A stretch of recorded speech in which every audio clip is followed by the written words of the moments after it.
ഈ പെൺകുട്ടി ഇന്റർവ്യൂവിന് വേണ്ടി ഡൽഹിയിലേക്ക് വന്നതാണ്.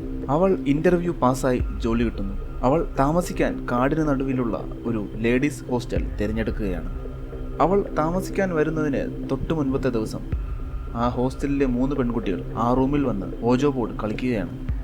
പിറ്റേന്ന് ആ പെൺകുട്ടി അവിടെ താമസിക്കാൻ വരുന്നു.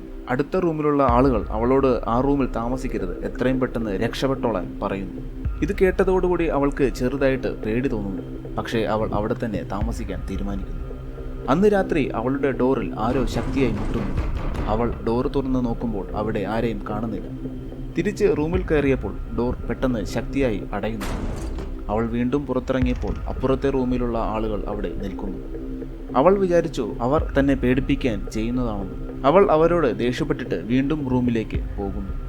അന്ന് ഉറങ്ങുമ്പോൾ അവൾ ഭീകരമായ സ്വപ്നങ്ങൾ കാണുന്നു. അവൾ ഞെട്ടി എണീക്കുന്നു. ജനൽ തുറന്ന് പുറത്തേക്ക് നോക്കി നിൽക്കുന്നു. പക്ഷേ അവളുടെ പുറകിൽ ഒരാൾ നിൽക്കുന്നത് അവൾ കണ്ടില്ല.